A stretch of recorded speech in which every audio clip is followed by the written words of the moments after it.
ವೀಕ್ಷಕರೇ ನಮಸ್ಕಾರ. ಕರ್ನಾಟಕ 9 ವರದಿಗೆ ಸ್ವಾಗತ. ಬೆಳಗಾವಿ ಜಿಲ್ಲಾ ರಾಯಬಾಗದಲ್ಲಿ ಇನ್ನೂ ನಿಲ್ಲದ ರೈತರ ಹೋರಾಟ. ನಾವು ಬೆಳೆದ ಕಬ್ಬಿಗೆ ಟನ್ನಿಗೆ 3,500 ರೂಪಾಯಿ ಬೆಲೆ ನಿಗದಿಪಡಿಸುವಂತೆ ರೈತರ ಹೋರಾಟ ವೇಳೆ ಜೆಡಿಎಸ್ ರಾಷ್ಟ್ರೀಯ ಉಪಾಧ್ಯಕ್ಷ ಶ್ರೀ ಪ್ರತಾಪಣ್ಣ ಪಾಟೀಲ್ ಅವರು ಶಿವರಾಜಣ್ಣ ಪಾಟೀಲ್ ಅವರು ಈ ಪ್ರತಿಭಟನೆಗೆ ಬೆಂಬಲಿಸಿದರು.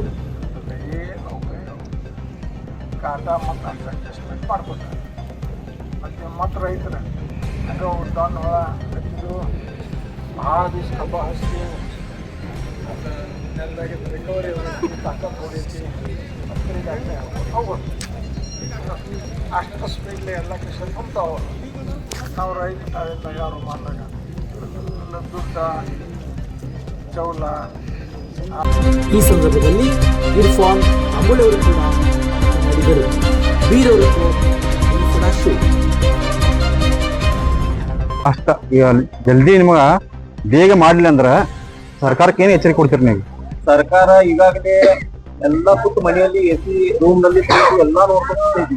ಏನ್ ನಡೆದೈತಿ, ಏನ್ ಹೋರಾಟ ನಡೆದೈತಿ, ರೈತರು ಯಾವ ಪರಿಸ್ಥಿತಿನಲ್ಲಿ ಬಂದೈತಿ, ಎಷ್ಟು ನುಕ್ಸಾನ ಆಗತೈತಿ ಅನ್ನೋದು ನೋಡಾತಾರ. ಆದ್ರೆ ನುಕ್ಸಾನ ರೈತರ ಸಲುವಾಗಿ ನಾವಿಗೆ ನಮ್ಮ ಕೈಲಿ ಎಲ್ಲರ ಜೊತೆ ಎಷ್ಟು ಸಾಧ್ಯತೆ ನಾವು ಅದನ್ನು ಗಮನ ಕೊಡ್ತೀವಿ. ಆದ್ರೆ ಈ ಒಂದು ಸರ್ಕಾರ ಆಗ್ಲಿ, ಈ ಫ್ಯಾಕ್ಟರಿ ಸಂಬಂಧಪಟ್ಟಿದ್ದ ಮಾಲಕರಾಗ್ಬೋದು, ಅವ್ರೇನ್ ತಿಳ್ಕೊಂಡಾರಂದ್ರೆ ಇವ್ರು ಒಂದು 4 ದಿವಸ 5 ದಿವಸ ಮಾಡ್ತಾರೋ ಮತ್ತ ಹುಬ್ಬಸ್ತೆ ಮಾಡ್ತಾರೋ ಮತ್ತ ಅವ್ರ ಮನೆಗೆ ಹೋಗ್ತಾರ ಅನ್ನೋಂಥದ್ದು ಅವ್ರಿಗೆ ಅನಿಸಿಕೆ ಇರಬೇಕು. ಆದ್ರೆ ಈ ಒಂದು ಹೋರಾಟ ಐತಿಹಾಸಿಕನಾಗ ಹೋರಾಟ ಐತಿ. ಅವರು ತಿಳ್ಕೊಂಡಾರ ಇವ್ರನ್ನ ಮಾಡಿ ಹೋಗ್ತಾರ. ಆದ್ರೆ ನಾವು ಹೋಗುವಂತದಲ್ಲ. ಎಲ್ಲಿವರೆಗೂ ಬಿಲ್ ಘೋಷಣೆ ಮಾಡಂಗಿಲ್ಲ ಅಲ್ಲಿವರೆಗೂ ನಾವು ಸತ್ಯಾಗ್ರಹನೂ ಮಾಡ್ತೀವಿ, ಸಂದರ್ಭದಲ್ಲಿ ಹೋರಾಟವೂ ಮಾಡ್ತೀವಿ, ಮತ್ತ ಅದನ್ನ ನ್ಯಾಯ ಸಿಗುವಂತ ಕೆಲಸ ಮಾಡ್ತೀವಿ. ಮತ್ತು ಈ ಸರ್ಕಾರ ಎಲ್ಲಿರಿ ಈ ನಮ್ಮ ರೈತರ ಅದರಲ್ಲಿ ಘೋಷಣೆ ಮಾಡ್ಲಿಕ್ಕಂದ್ರೆ ಈ ರೈತರಿಂದ ಸರ್ಕಾರದಿಂದ ರೈತರಿಲ್ಲ.